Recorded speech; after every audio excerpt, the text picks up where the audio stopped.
Hi everyone, and welcome to our Wednesday live Q&A with Coach Michelle here today. Welcome back. Hi, thanks for having me. How are you today? I'm doing pretty good. How about you? I'm good. I'm doing well, and I'm smiling a little extra because it's funny when you hit the go live button. It takes a while before it activates, so you're kind of sitting there just looking at the camera like this, right? Yes, It's funny. yes. You always I have to found myself start doing that. beforehand. Otherwise, it starts on like a weird facial Yes. expression, which has happened to me several times, as everyone can see. Yeah, me too, all the time. When I look at like the replays of these YouTube videos, I often find myself being like, "Hi everyone." But anyways, yeah, no, we were just talking, and I think as people are dropping in, I see already a couple of people are here, and yeah, feel as always, just drop your questions in the comments, and we'll reply to as many as we Mhm, have time for.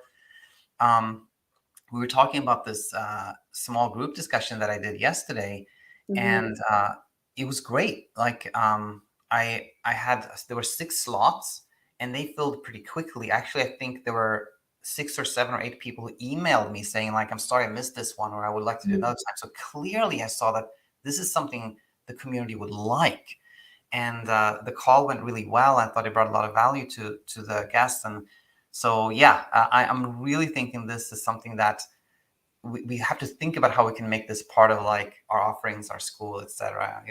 Yeah, no, for sure. I'm glad that it went well. Maybe just for everybody listening, if they really don't know what we're talking about with these calls, like it's something is that you're hoping to do monthly. Am I right?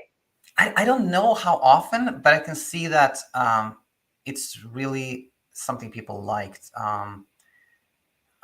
So, and you said that you are you aware of other people doing this, or have you come I across this? have. I've heard of something similar, maybe not exactly the same, but that idea of kind of like, okay, let's do a, kind of a webinar, and that can look a little bit different depending on the person and how they're setting it up, and so maybe that could be helpful even for people to hear right now. What did it look like? Yeah, yeah, yeah, What was the absolutely. format of it? People are like, "What are you talking about? Yeah, Small like, group?" what are you guys talking about? Yeah. So no, so what we did was a 90-minute call with 6 students plus myself as a moderator, and I did a quick like 10-minute talk on like befriending wakefulness and some common like follow-up questions, like some tricky situations. But then mostly it was just a kind of a round robin, like everybody got a chance to share a little bit about their story, ask some questions, and we had a discussion around that. That was it for 90 minutes. And so again, yeah, we can conclude there, but just say like it was really nice, and you and I and everybody else should talk about like how can we make this part of Yeah, some recurring thing. yeah, for sure. Um, with that said, let's jump in here. We have some questions already, and some people are just saying hello. You know what, Daniel? I think I wasn't able to see them before, but I'm seeing the questions. Like normally, because you're the host, you're hosting. I normally don't see them, but today, for some reason, that's changed. Oh, that's nice. Maybe I it's can some see all the upgrade questions. I software don't now. know why. It's inexplicable, but today I can see everybody. So hello, everyone. Jackson Briggs, hello, and who is Rebecca is with Hi, us. Rebecca. Hi, Rebecca. Okay, cool. Let us jump in and look at some questions. So Libby is here and is saying the following. I struggle with being triggered by articles or talk about how bad screens are for kids because it's the best way I found to cope when I'm really tired. Should I just not let this bother me and trust it's only for a season? Is it possible that studies linking screen time and behavior problems in kids aren't reliable in the same way studies linking poor sleep and health problems aren't reliable? Well, there's kind of like different aspects to Mhm. this question, but yeah, Michelle, when you hear this, what do you think?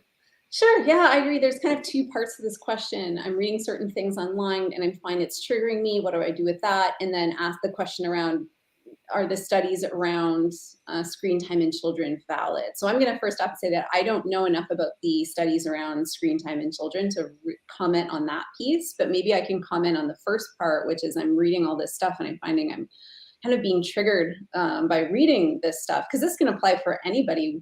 Maybe she could be reading something about sleep or even seeing somebody else's writing about a positive experience that can feel triggering. All sorts of things can start to make us feel a little bit triggered, and what does that even mean, right? I think in this scenario, what you mean, Libby, is that, you know, you're reading something and it's making you feel upset in some way. Maybe it's making you feel anxious in some way. And so I think a lot of the time we make the assumption that that's really bad, right? That that's such a bad thing that we need to sort of avoid at all costs, as opposed to kind of viewing it a little bit differently and saying, you know what, maybe when something is bringing up certain emotions for me, let's say it's anxiety, okay, then I can, you know, practice being with that anxiety and moving through it, which is something we talk a lot about. But just to kind of come out of this mentality of anything that makes me feel, whether it's anxious, sad, angry, sort of insert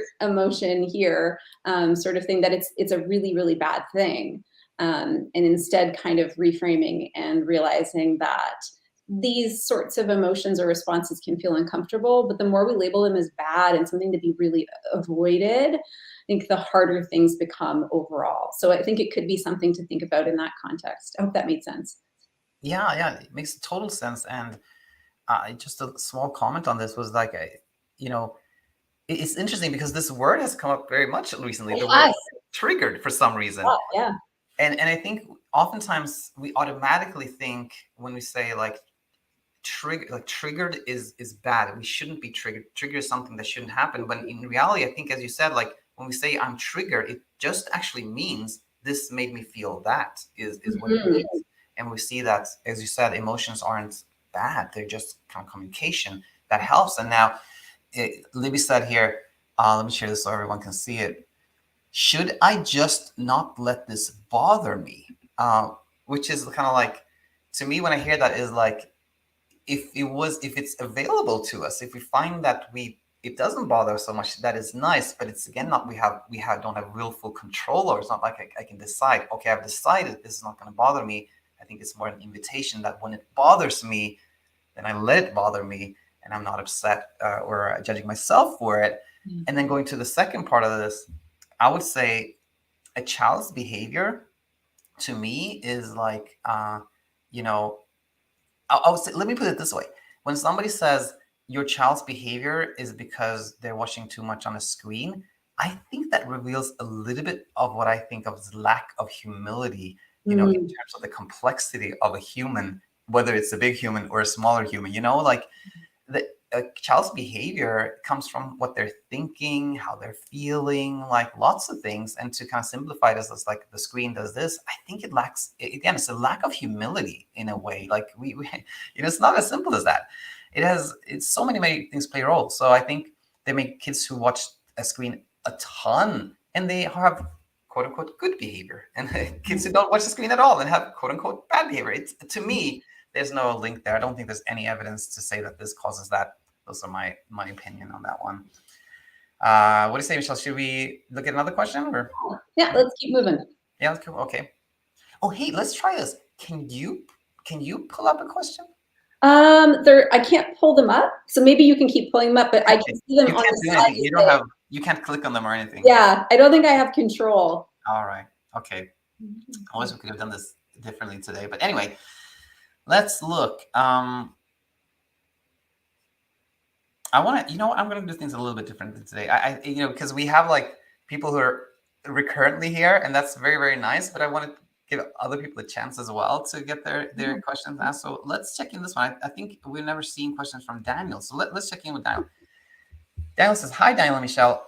I have had insomnia for over 5 years, and in the last few, I feel I've been taking every step to treat my insomnia as a phobia.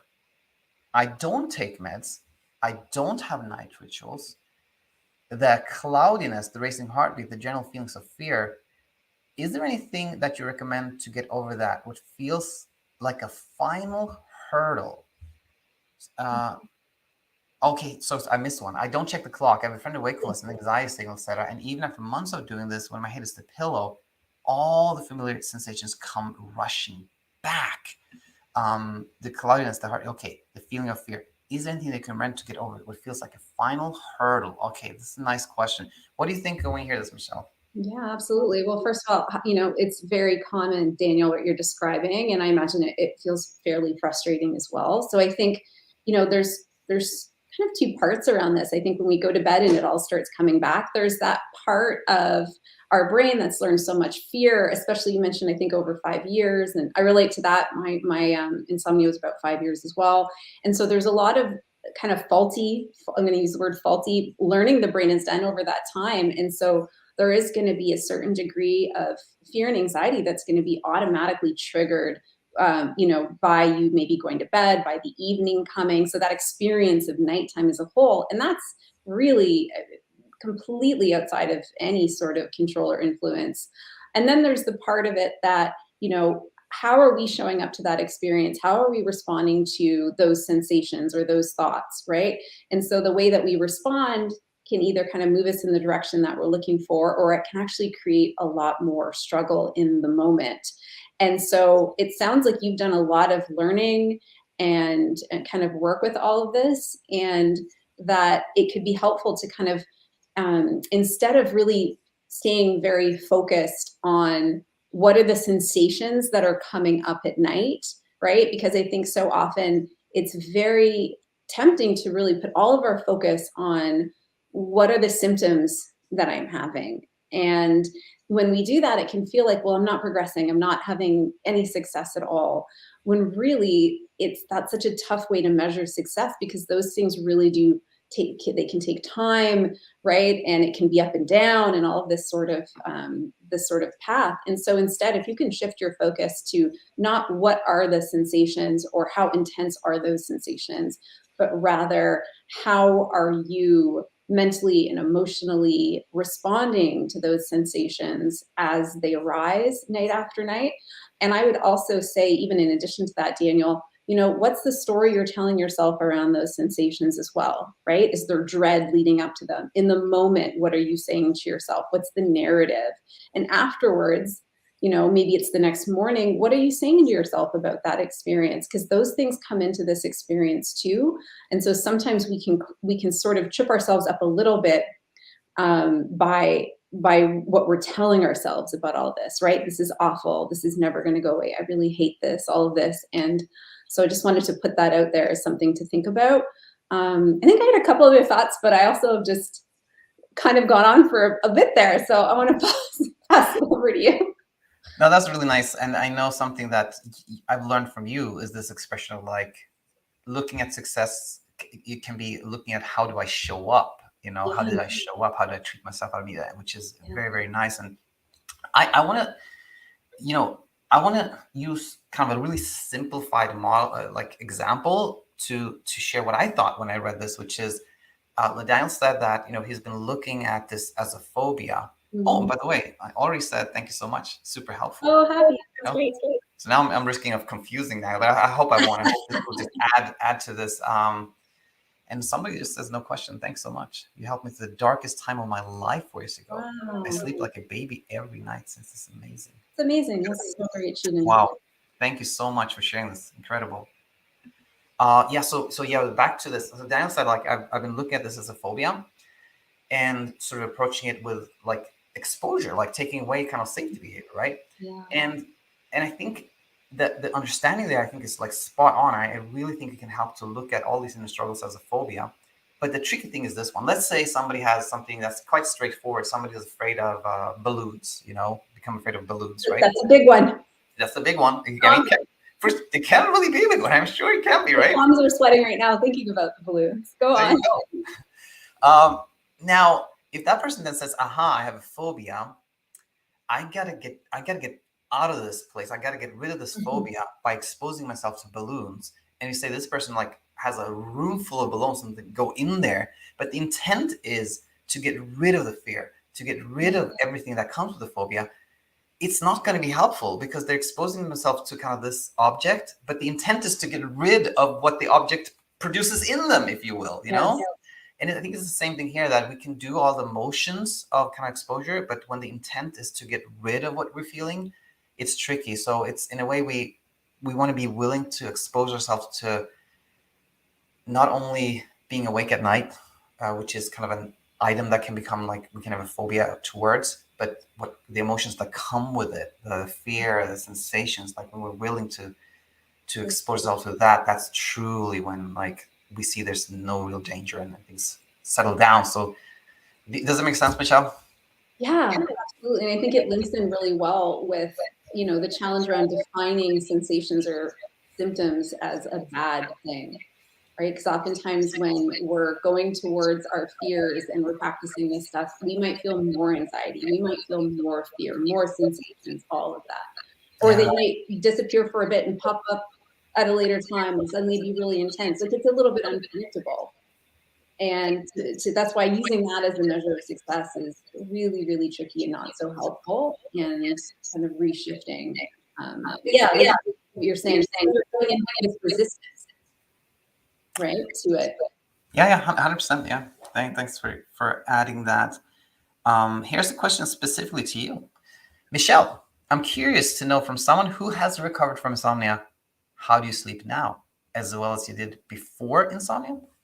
Yeah, good question. Hi, Roberts. Yeah, I sleep pretty much the same as before. I was a light sleeper before. I'm a light sleeper now. But certainly the years of insomnia struggle, the fear and anxiety, that's gone. That's gone. So there's certainly hope. Nice, nice, nice. Let's go back here and check in with Bettina, who says the following: been getting good sleep for the past a week, 7 hours every day. Feels amazing, but I feel like I'm still not there because I still manage to wake up like 2 hours before I want to get up. What do you think I should do? But overall, you've helped me with this success. So nice. Super nice to hear that. It sounds like, okay, things are getting easier, but there's still kind of this one thing happening, like waking up kind of early. What do you think when you hear this, Michelle? Yeah, so the first part, well, of course, I'm glad to hear things are going well. And I think it's tricky when we start, again, measuring success by, especially, I was saying symptoms before, but the same applies to hours of sleep, right? It's, well, 6 is good, 4 is bad, 8 is a huge success, and we start really tracking and measuring it this way. So it's hard because then we fall into that trap of we're trying to force more, we're trying to chase more. It's not, we don't feel like we're really, again, succeeding or progressing until we've hit a certain number of hours of sleep.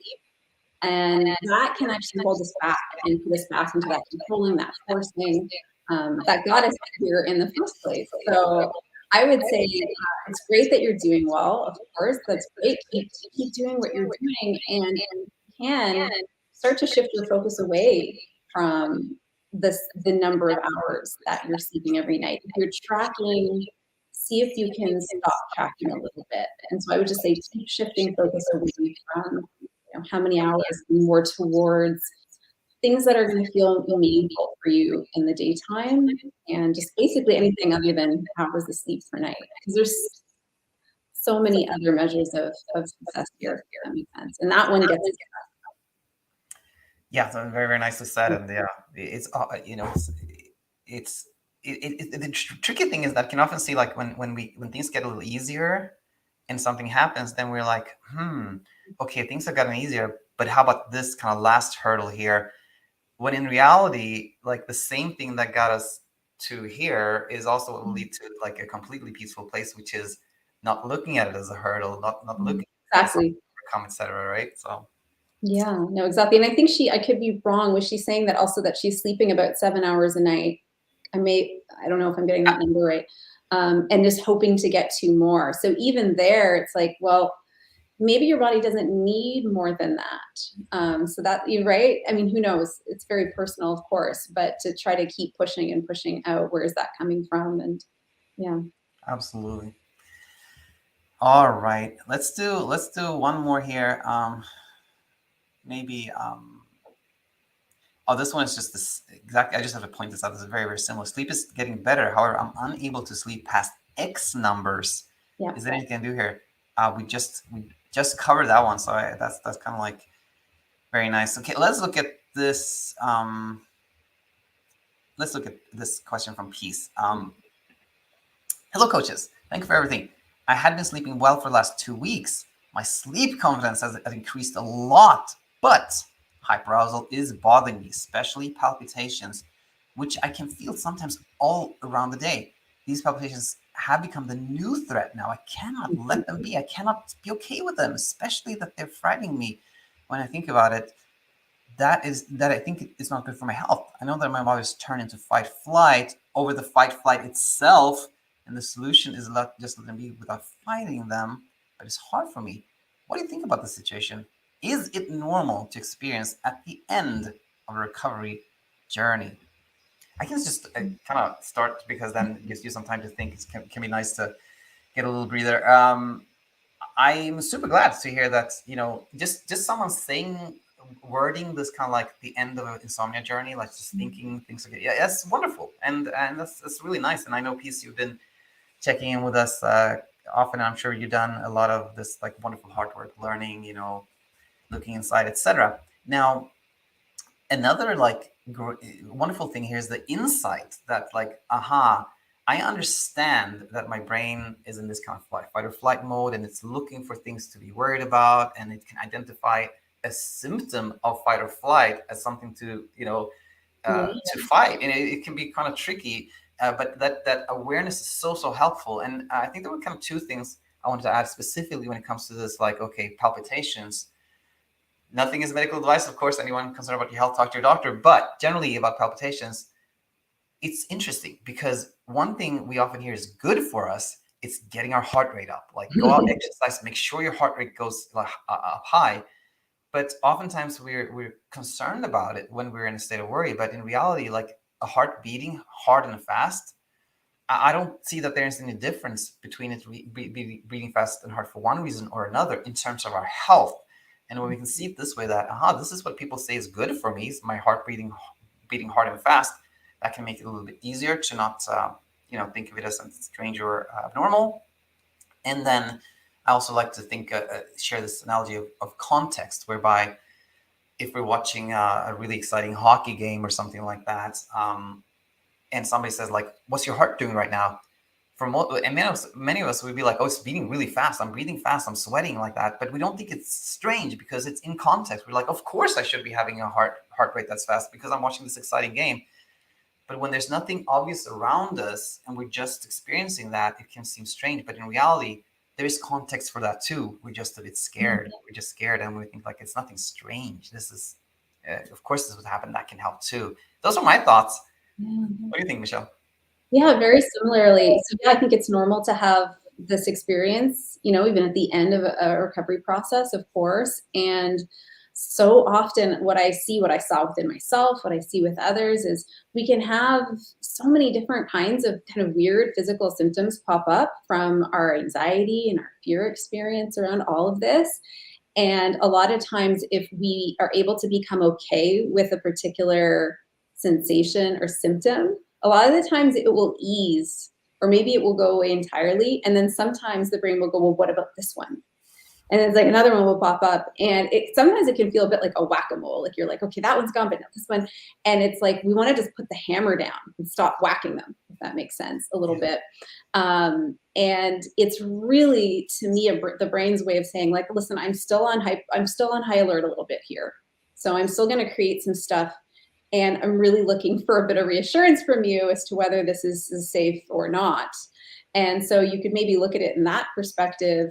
And we talk so much around like befriending wakefulness and what that means. And I think it's so helpful to work on also befriending our sensations, especially the sensations that really scare us, like the heart palpitations. I had the same exact fear.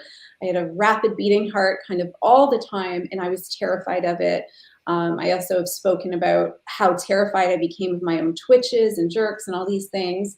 And it was no mystery looking back as to why these were the symptoms that became the most intense, that stuck around the longest, that all the things. I was so terrified. I was fighting them so hard and trying to make them stop. So think about this context of how can you start to befriend this even though it feels scary? And part of that is allowing yourself to feel the fear that you feel around that feeling. But I think largely it's, can you sort of drop out of the mind into the body and practice connecting with that sensation of the palpitations in a way that feels neutral or okay. And so I'll just stop there. I know that's a longer conversation. It's always so hard not to go on longer tangents, but we'll leave it there. No, you could talk about this for like hours and hours. But Yeah. yeah, I'll just add one more thing. Yeah. One Well, more then thing. I, as well, will add another thing on top of that. But no, I really wanted to add one thing. But what was it now? You made me forget about it. No. I just want to say this actually, that what you said, I've never heard it said that way. It was really nice. You basically said when we have these sensations and things like that, it's kind of our brain is asking us, is pointing something else and asking us, is this okay? Is this safe? Is this, you know, it's kind of almost like a question from our brain. And then the answer, like the way we want to try to respond, of course, is to say, yes, it is safe. But I've never heard that expressed like that. That this is basically our brain asking us, is this safe? And then we have a choice of how to answer. But yeah, did you come up with that yourself, or you heard somebody say it, or just came at the spur of the moment? I'm pretty sure I did. I think it's something I talked to with some of the clients, clients that I work with one-on-one. Yeah. Very nice. Well, let's conclude there. Super nice. Thanks everyone for tuning in. Be in touch, and see you next time. Thanks everyone.